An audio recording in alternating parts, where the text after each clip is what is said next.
अरे, आप यहाँ हैं? आज जब हम अपने शिष्यों से वार्ता कर रहे थे तो आपको वहां नहीं पाया। मैं वहां उपस्थित नहीं रहना चाहता था। क्यों?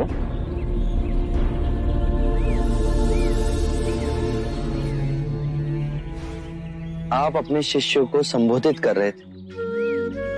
यदि स्वाभाविक कोई प्रश्न मेरे मन में जागता तो आपके शिष्यों के सामने उसे पूछना आपको दुविधा में डाल सकता था।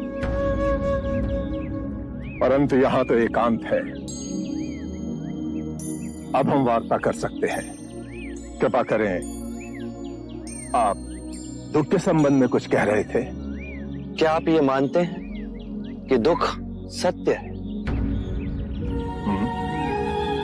क्या आप ये भी मानते हैं कि दुख के कारण भी है? हाँ। यदि कारण है तो दुख तो रहेगा, और यदि कारण ही समाप्त हो जाए तो दुख भी लुप्त हो जाएगा, जैसे सूर्य के प्रकाश से अंधेरा। आप सुनी सुनाई बातें नहीं कहते, अपने गहन अनुभव के आधार पर कहते हैं। आप धर्म और सिद्धांत की नहीं, देखी हुई बातें कहते हैं। आपने कहा कि मुक्ति का मार्ग है अपने विवेक को जगाना और गूढ़ ध्यान में लिप्त हो जाना, जिससे मनुष्य स्वयं को और इस संसार को भली भांति समझ सकता है। परंतु एक प्रश्न है, ये जो सारी विधियां हैं, रीतियां हैं, पूजा पाठ हैं, क्या ये सब व्यर्थ है?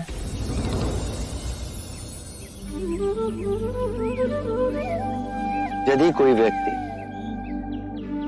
इस नदी के दूसरे किनारे पर जाना चाहे तो वो क्या करे? यदि जल गहरा नहीं है तो वो चलकर जा सकता है, और यदि जल गहरा है तो वो नाव की सहायता से जा सकता है या स्वयं तैरकर जा सकता है। यदि वो चलना ना चाहे और ना ही तैरने को तैयार हो और ना ही नाव ले जाने को तैयार हो, और वो कहे कि मैं प्रार्थना करता हूं इस नदी का दूसरा किनारा स्वयं चलकर मेरे पास आ जाए, तब तो ऐसे व्यक्ति को मूर्ख कहेंगे, महामूर्ख। इसी प्रकार यदि व्यक्ति अज्ञान और भ्रांति को अपने विवेक से मिटाएगा नहीं तो परम आनंद और मुक्ति के दूसरे छोर पे कैसे पहुंच पाएगा?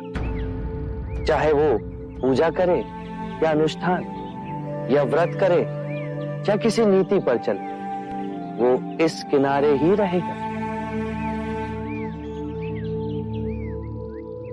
हमने सारे शास्त्रों को पढ़ा, उन पर व्याख्या की, परंतु जीवन के इतने जटिल सत्य को इतनी सरलता से किसी ने नहीं समझाया, किसी ने नहीं समझाया। आप इस भटकती मानवता को परम ज्ञान का मार्ग दिखाएंगे। आप करुणा के सागर हो। हे बुद्ध, आप हमें अपना अनुयायी स्वीकार करें। बुद्धं शरणं गच्छामि, धम्मं शरणं गच्छामि।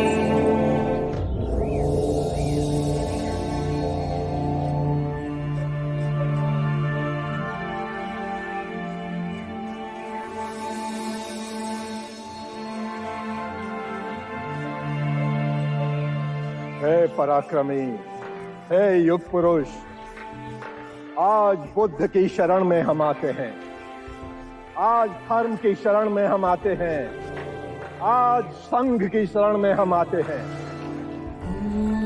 समय की गहरी नदी में इन दीन दुखियों और भटकती आत्माओं के आप ही नाविक हो।